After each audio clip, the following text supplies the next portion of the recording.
ട്വിറ്ററിലൂടെ തന്റെ ഇരയെ കണ്ടെത്തുന്ന ഒരു കൊലയാളി. എനിക്ക് ഈ ഭൂമിയിൽ നിന്നും അപ്രത്യക്ഷമാവണം, അല്ലെങ്കിൽ എനിക്ക് മരിക്കണം എന്ന തരത്തിലുള്ള ചില സന്ദേശങ്ങൾ. എല്ലാറ്റിന്റെയും തുടക്കം ഇവിടെ നിന്നാണ്.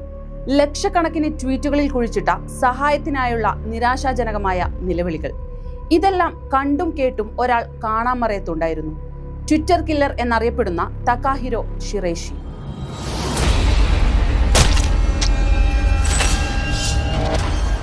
അത്ര ശ്രദ്ധിക്കപ്പെടുന്ന ഒരു വ്യക്തിത്വമായിരുന്നില്ല.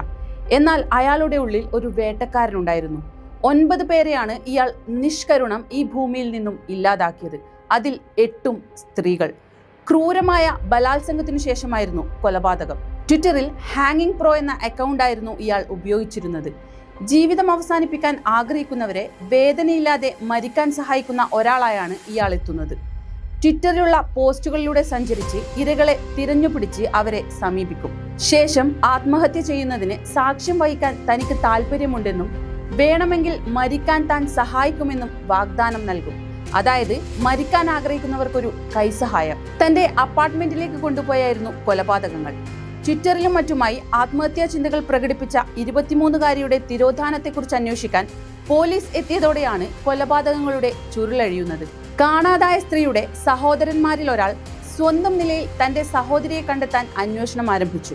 സഹായത്തിനായി യൂമി എന്ന യുവതിയും ഉണ്ടായിരുന്നു. അവർ ഷിറൈഷിയെ ബന്ധപ്പെടുകയും വ്യാജ അപ്പോയിന്റ്മെന്റ് എടുക്കുകയും ചെയ്തു. ശേഷം ഇരുവരും പോലീസുമായി ബന്ധപ്പെട്ടു. ടോക്കിയോയ്ക്കടുത്തുള്ള ജാപ്പനീസ് നഗരമായ സാമയിലെ അപ്പാർട്ട്മെന്റിലെത്തിയ സംഘം കാണാതായ യുവതി എവിടെയെന്ന് ചോദിച്ചപ്പോൾ ഫ്രീസറിൽ ഉണ്ടെന്നായിരുന്നു ഷിറൈഷിയുടെ മറുപടി. 3 കൂളർ ബോക്സുകളിലും 5 വലിയ സ്റ്റോറേജ് ബോക്സുകളിലുമായി പോലീസ് ഇരകളുടെ ശരീരഭാഗങ്ങളും തലയോട്ടികളും കണ്ടെത്തി. അയാൾ കുറ്റം സമ്മതിക്കുകയും ചെയ്തു. ഷിറൈഷിക്ക് വധശിക്ഷ നൽകണമെന്ന് പ്രോസിക്യൂട്ടർമാർ ആവശ്യപ്പെട്ടപ്പോൾ ഇരകളുടെ സമ്മതത്തോടെയുള്ള കൊലപാതകമായിരുന്നു അവയെന്നും അതിനാൽ ശിക്ഷയിൽ ഇളവ് വേണമെന്നും പ്രതിയുടെ അഭിഭാഷകർ വാദിച്ചിരുന്നു. എന്നാൽ ക്രൂര ബലാത്സംഗത്തിനു ശേഷമാണ് പ്രതി ഇരകളെ കൊന്നതെന്ന് തെളിഞ്ഞു. കൊലപാതകത്തിനും ബലാത്സംഗത്തിനും അവയവങ്ങൾ കഷ്ണങ്ങളാക്കിയതിനും അവരുടെ മൃതദേഹങ്ങൾ തന്റെ അപ്പാർട്ട്മെന്റിൽ സൂക്ഷിച്ചതിനും 2020 ഡിസംബറിൽ അയാൾ കുറ്റക്കാരനാണെന്ന് കോടതി കണ്ടെത്തി. ഇയാൾക്കെതിരെ വധശിക്ഷ വിധിച്ചു. ഇന്നേ ദിവസം ഇയാളെ തൂക്കിലേറ്റി ശിക്ഷ നടപ്പാക്കുകയും ചെയ്തു. 2022 ജൂലൈയിലായിരുന്നു ഇതിനു മുമ്പ് ജപ്പാനിൽ വധശിക്ഷ നടപ്പാക്കിയത്. അതിന് 3 വർഷത്തിനു ശേഷമാണ് രാജ്യം മറ്റൊരു വധശിക്ഷയ്ക്ക് സാക്ഷ്യം വഹിക്കുന്നത്.